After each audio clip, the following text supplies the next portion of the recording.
Blind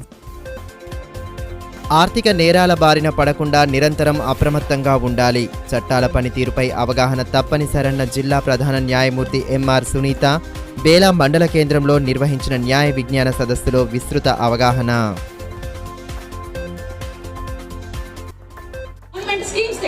ఏంటది రోటీ కపడా और మకాన్. ఇక్కడ అందరూ మహారాష్ట్ర వాళ్ళు కూడా ఉన్నారు కాబట్టి లెట్ మీ కమ్యూనికేట్ అంటే ఈ విధంగా మాట్లాడితే మీ వరకు చేరుతుంది. జేజేబీ బాల నేరస్తుల చట్టం అది ఎందుకు వచ్చింది? ఇంకో మేడం చెప్పారు POCSO act protection of children against sexual offences ఇది ఎందుకు వచ్చింది? మోటార్ వెహికల్ యాక్సిడెంట్స్ సార్ చెప్పారు ఇది ఎందుకు వచ్చింది? ఇవన్నీ ఎందుకు వస్తున్నాయి అంటే మనకి సౌకర్యాలు పెరుగుతూ ఉంటే విచ్చలవిడితనం ఎక్కువైపోతుంది. అంతేనా కాదా? 18 లోపల పిల్లలు యాక్సిడెంట్స్ కి గురయ్యి చనిపోతున్నారు. మనకి 100 సంవత్సరాల జీవితాన్ని దేవుడిచ్చినప్పుడు 18 లోపలే మనము యాక్సిడెంట్ లో చనిపోవాలని ఏ దేవుడు చెప్పాడు మనకి? ఎస్పీ ఉదయ్ కుమార్ రెడ్డి మాట్లాడుతూ సైబర్ నేరాల నియంత్రణకు అప్రమత్తంగా ఉండడమే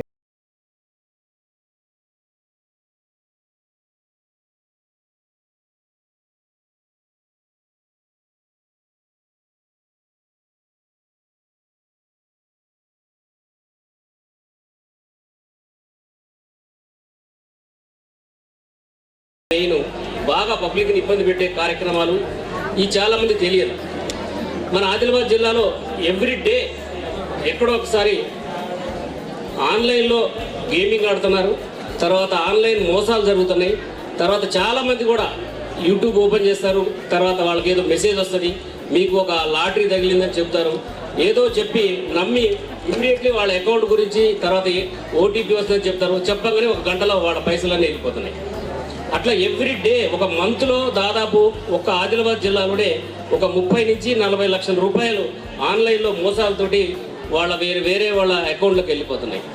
ఇవన్నీ కూడా మనం కక్కుర్తుపడి ఏదో ఈజీ మనీ వస్తాయని మనం తొందరపడి వాళ్ళకి మన అకౌంట్ డీటెయిల్స్ చెప్పడం వల్ల మన తప్పిదం వల్లే జరుగుతుంది ఇదంతా.